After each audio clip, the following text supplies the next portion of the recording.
A poor girl says to the billionaire CEO, "Hi sir, my mother left me this half-torn photo.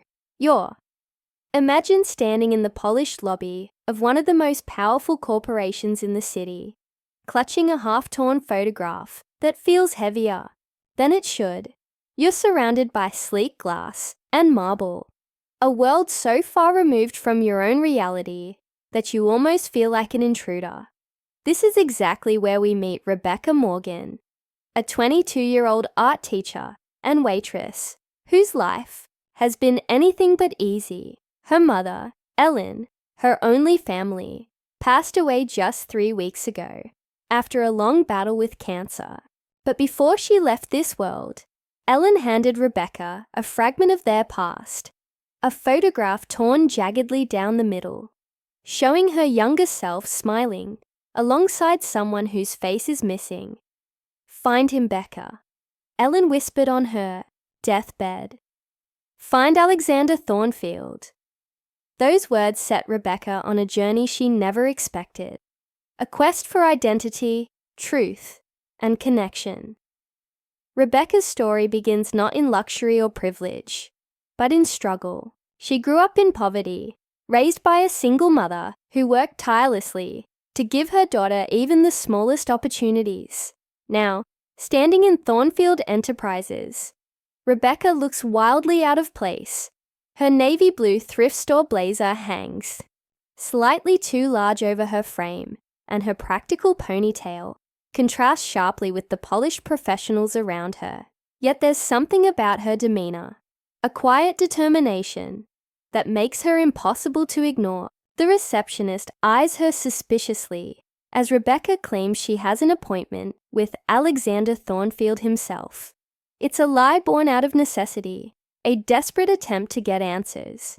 And when she pulls out the half-torn photograph, it becomes clear that this isn't just some random visit, it's personal. On the other side of this encounter is Alexander Thornfield, a man whose name is synonymous with wealth and power. To the outside world, he's a billionaire CEO, a figure often featured in business magazines, known for his sharp suits and calculated decisions. But beneath that authoritative exterior lies a man burdened by regret and haunted by choices made decades ago. When James Harrison, Thornfield's trusted chief of staff, brings him the news of a young woman holding a photograph tied to his past, Alexander's carefully controlled facade cracks ever so slightly. He recognizes the image immediately. It's a piece of his history, a reminder of a love he once had and lost. For a moment, fear flashes in his steel blue eyes. Who is this girl? What does she want? And why now, after all these years? The tension between Rebecca and Alexander builds quickly. When they finally meet face to face, the air crackles with unspoken emotions. Rebecca extends the photograph toward him, her voice barely above a whisper. "Hi, sir. My mother left me this half-torn photo. You're..." The sentence hangs unfinished, yet its weight fills the room. Alexander stares at the image, his expression shifting from shock to anger to something deeper, an emotion he can't quite hide. He demands to know who sent her, but Rebecca insists no one did. Her grief gives her courage, and she refuses to back down. She's here for answers, not money or favors. She wants to understand why her mother kept this secret, why she worked herself to exhaustion without ever mentioning the man in the photograph. As their conversation unfolds, hints of a complicated past emerge, leaving both characters and us, the audience, hungry for more. What makes this story compelling isn't just the mystery of the photograph or the revelation of a hidden relationship. It's the themes of identity, sacrifice, and redemption that run through every interaction. Rebecca's search for her father is also a search for herself. Who is she, if not just the daughter of a hardworking single mother? Meanwhile, Alexander is forced to confront the consequences of his ambition. and the price he paid for success. Did he truly abandon Ellen and their unborn child? Or was the situation more complex than it seems?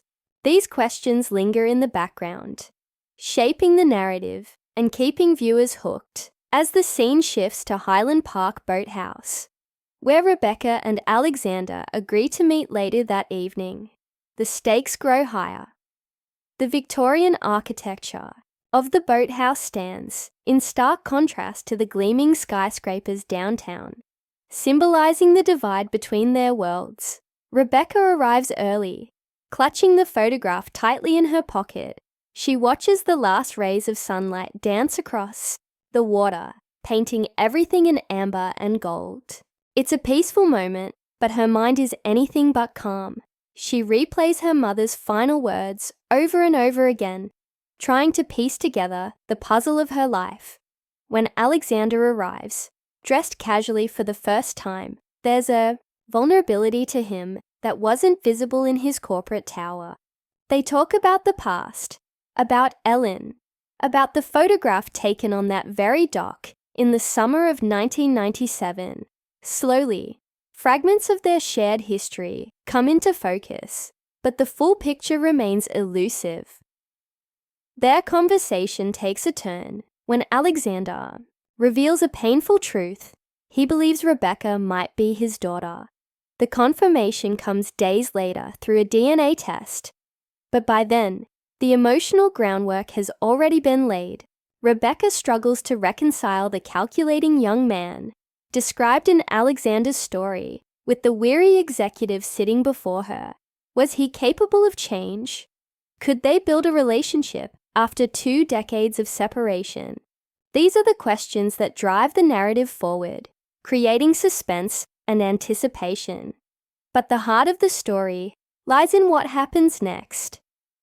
After confirming their biological connection, Alexander invites Rebecca to his penthouse, where he shows her something extraordinary, a room filled with Ellen's paintings. Every piece she ever sold publicly, he bought, using intermediaries so she'd never know. It's a shrine to the love he sacrificed for ambition, a testament to the guilt and longing he's carried all these years. In that moment, Rebecca sees her mother in a new light, not just as the strong, independent woman who raised her, but as an artist whose talent touched lives in ways she never imagined. The revelation deepens the bond between father and daughter, forging a tentative bridge built on shared admiration for Ellen. Yet, even as they begin to connect, unresolved tensions remain. How will Rebecca navigate her newfound identity as the daughter of a billionaire? Will she accept Alexander's offer to establish a foundation in Ellen's name, giving young artists the opportunities her mother never had? And perhaps most importantly, how will they handle the inevitable media storm if their relationship becomes public? These questions hang in the air, leaving the audience eager to see what happens next.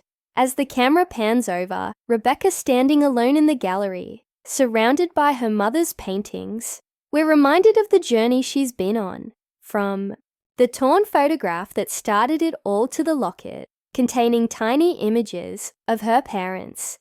Every detail tells a story of love, loss, and reconciliation, but the final chapter hasn't been written yet. Tomorrow will bring new challenges, new revelations, and new possibilities. For now, though, Rebecca allows herself a moment of peace, feeling her mother's presence almost tangibly in the room. Ellen Morgan may be gone, but her legacy lives on, in the art, in the foundation, and in the family she brought back together. The photograph, once fragmented, is complete at last, or is it fade to black? The weight of the locket against Rebecca's chest felt heavier with each passing moment as she stood alone in the gallery, surrounded by her mother's paintings. Each brushstroke seemed to whisper secrets from the past, stories of a young Ellen Morgan who had once dreamed of becoming an artist, but instead dedicated her life to raising a daughter alone. Rebecca traced her fingers along the edge of the final portrait, the one Alexander had revealed months ago, and felt an ache in her chest that wasn't just grief. It was something deeper, more complex, understanding mixed with longing, pride tangled with regret.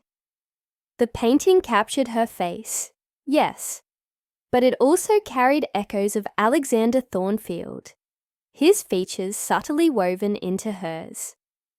Love finds its way, across time, the plaque beneath it read. And for the first time, Rebecca truly believed those words. Alexander's offer to establish the Ellen Morgan Foundation still lingered in her mind like an unfinished melody. At first, she'd resisted. Not because she didn't see its potential, but because accepting it felt like stepping into a world she didn't belong to. She'd grown up scraping by, watching her mother juggle 3 jobs while never complaining about the sacrifices she made. To suddenly have access to wealth, resources, and influence felt wrong, even if it came wrapped in good intentions. But over time, as they worked together, Rebecca began to understand that this wasn't charity. It was collaboration. Her father, she still stumbled over the word sometimes, had money and connections, but she had vision, passion, and purpose. Together, they were creating something neither could have built alone. Yet despite their progress, tension simmered beneath the surface. Rebecca couldn't shake the feeling that there were parts of Alexander's story he hadn't shared yet. He spoke often of regret, of choices made out of ambition rather than love, but he rarely elaborated on what those choices entailed. And then there was Caroline Westbrook, his ex-wife, whose name always hung unspoken between them. Who was she? What role had she played in tearing Alexander and Ellen apart? These unanswered questions gnawed at Rebecca, keeping her awake at night. She wanted to trust him, to believe that he genuinely wanted to make amends, but trust didn't come easily when your entire life had been shaped by secrets. One evening, after another long day of meetings and planning sessions, Rebecca decided to confront him. They were sitting in his penthouse office, the city lights twinkling beyond the floor-to-ceiling windows. Papers littered the desk between them, budget proposals, architectural blueprints, sponsorship agreements, but Rebecca pushed them aside. "Tell me about her," she said abruptly, her voice cutting through the quiet hum of the room. Alexander looked up, startled. "Who?" he asked, though she could tell from the way his jaw tightened that he already knew. "Caroline Westbrook," Rebecca replied, meeting his gaze steadily. "You mentioned her once, back at the boathouse. You married her for business reasons. But what happened after that? Why did you divorce?" For a moment, Alexander said nothing. His fingers drummed lightly on the armrest of his chair, a habit Rebecca had noticed whenever he was thinking or avoiding answering. Finally, he sighed and leaned back, running a hand through his silver-streaked hair. "Caroline was complicated," he admitted slowly. "We both entered the marriage knowing it wasn't based on love. For me, it was about saving the family business. For her, it was about status, security. But somewhere along the way, I think we both realized how hollow it felt." He paused, staring out at the city skyline, as if searching for the right words. "After 5 years, we agreed to part ways. No scandal, no drama, just mutual acknowledgement that we'd been living separate lives under the same roof." Rebecca listened intently, trying to piece together the fragments of his story. "And after the divorce," she pressed, "did you ever try to find my mom again?" Alexander hesitated, his expression darkening. "I thought about it," he confessed. "But by then, too much time had passed. I convinced myself it was better to leave things as they were, to let her move on without dragging up old wounds. Looking back now, I realize how selfish that decision was. I should have fought for her, for you, but I didn't," His admission hit Rebecca harder than she expected. Part of her wanted to be angry, to demand answers or explanations for all the years they'd lost. But another part understood the weight of regret, the way it could settle into your bones and shape every decision you made moving forward. Still, there was one question she couldn't ignore. "Do you think she forgave you?" she asked softly, her voice barely above a whisper. Alexander's eyes met hers, filled with a sadness so profound, it took her breath away. "I don't know," he said honestly, "but I hope so." As the weeks turned into months, the foundation grew closer to completion, and Rebecca found herself caught between two worlds. On one side was the life she'd always known, the tiny apartment where she'd grown up, the students she taught, the friends who cheered her on, despite having no idea about the seismic shifts happening in her personal life. On the other side was Alexander's world, glittering and vast, full of possibilities she'd never imagined. She tried to balance the two, but the cracks were beginning to show. Some of her colleagues at the after-school program teased her about her sudden glow-up, not realizing how much pressure she was under. Others whispered behind her back, accusing her of abandoning her roots now that she had access to privilege. Meanwhile, Alexander faced his own challenges. News of their connection had leaked to the press, thanks to a careless comment from someone involved in the project. Overnight, headlines exploded with speculation about the billionaire CEO's secret daughter and the art foundation he was funding in her name. Reporters camped outside Rebecca's apartment building, hounding her for interviews. Social media buzzed with theories ranging from heartfelt reunions to sinister conspiracies. Through it all, Rebecca refused to engage, sticking to the agreement they'd made months ago to keep their relationship private until the foundation launched. But the scrutiny took its toll, leaving her exhausted and wary. It all came to a head during the opening gala for the Morgan Art Center. The event was supposed to celebrate everything they'd achieved, but instead, it became a battleground. As Rebecca stood on stage, delivering her speech, she noticed flashes going off in the crowd, photographers capturing every moment for tomorrow's headlines.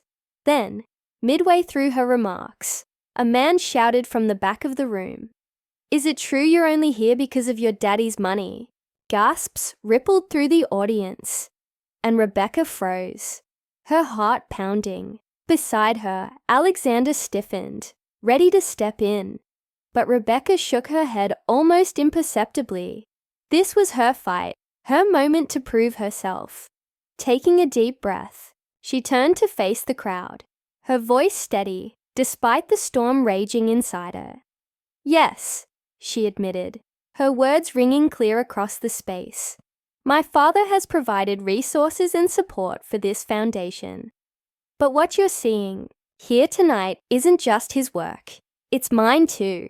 It's the result of countless hours spent teaching kids who otherwise wouldn't have access to art.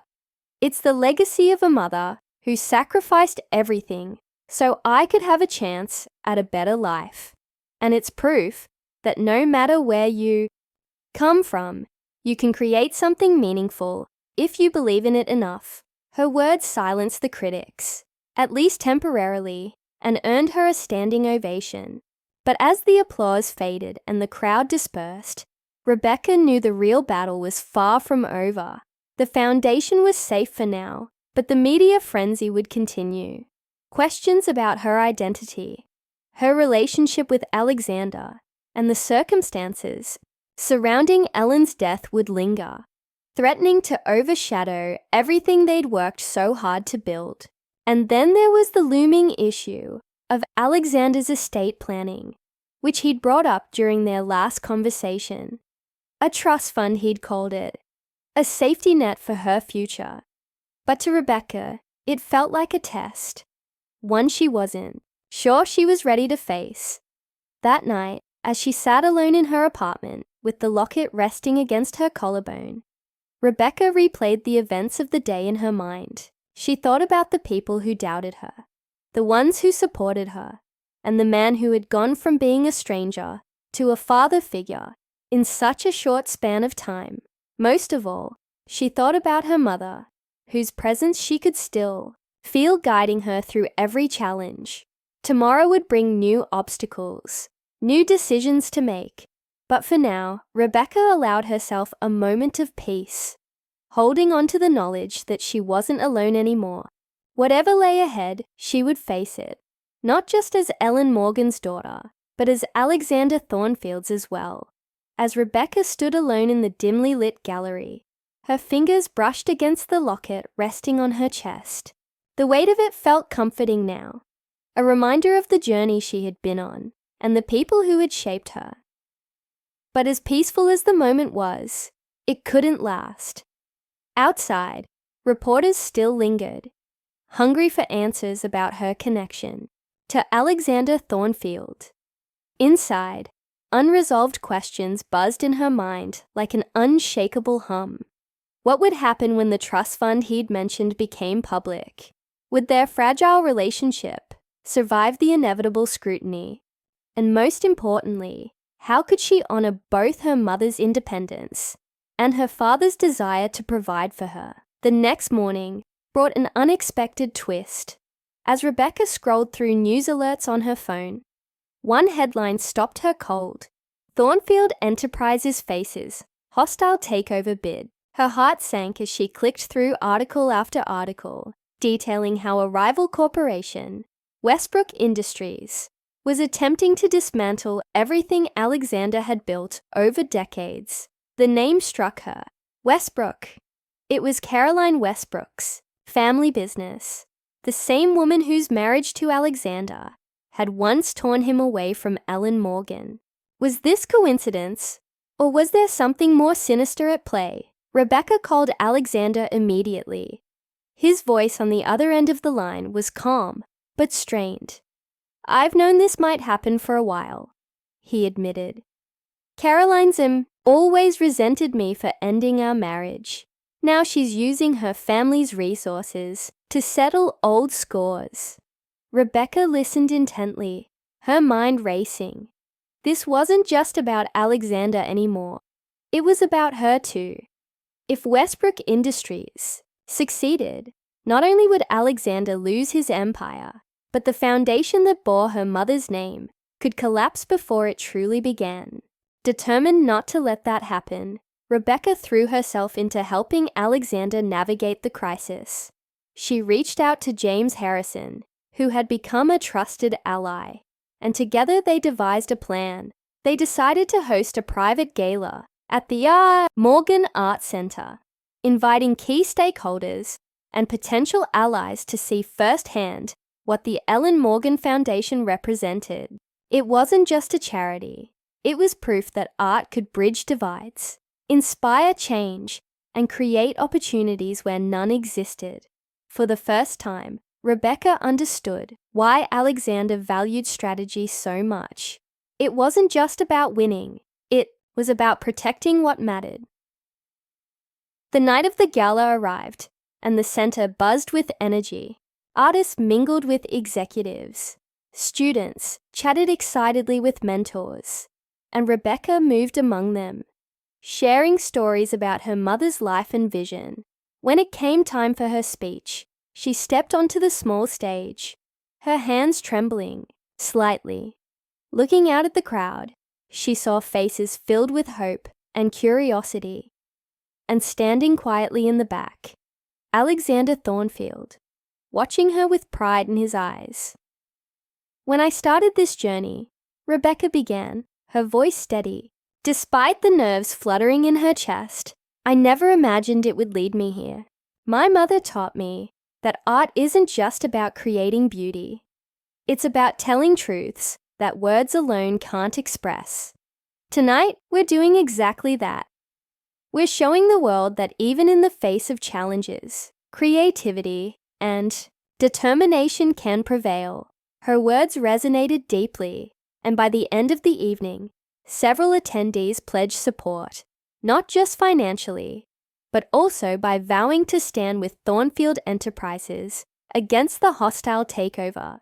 The tide was turning, but the battle wasn't over yet.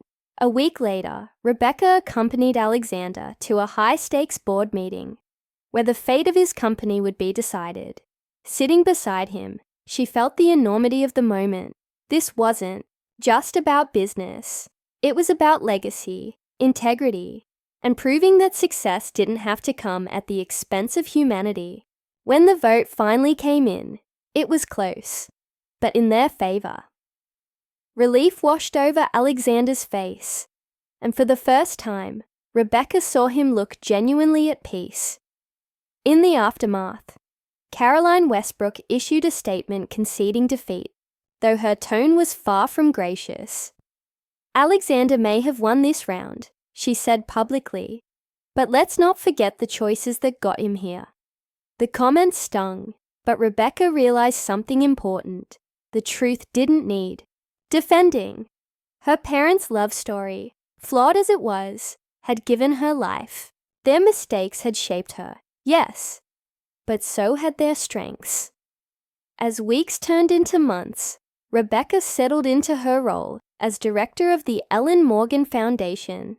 The trust fund Alexander had set up remained untouched, a safety net rather than a crutch. Together, they navigated the complexities of their newfound relationship, learning to balance pride with vulnerability, ambition with compassion. The regatta at Highland Park, which they attended as promised, marked a new chapter in their lives. Watching the boats glide across the water, Rebecca felt a profound sense of closure. This place, where her parents' love had begun, was now a symbol of healing and renewal. One evening, long after the dust had settled, Rebecca returned to the gallery to find Alexander standing before her mother's final portrait. He looked older than he had when they first met, but there was a lightness to him now, as if a great weight had been lifted. "She would be proud of you," he said softly, referring to Ellen. "Of both of us." Rebecca smiled, tears welling in her eyes. "Do you think she knew?" she asked. "Knew that we'd find each other?" Alexander nodded. "I do. Your mother always believed in second chances, in finding ways to make things right. That's her greatest gift to us." As they left the gallery together, Rebecca glanced down at the locket around her neck. Inside it, the photographs of Ellen and Alexander sat side by side, no longer torn apart. For the first time, she felt whole, not just because she had found her father, but because she had discovered who she was meant to be. Love really did find its way across time, distance, and barriers, and in doing so, it had created something beautiful.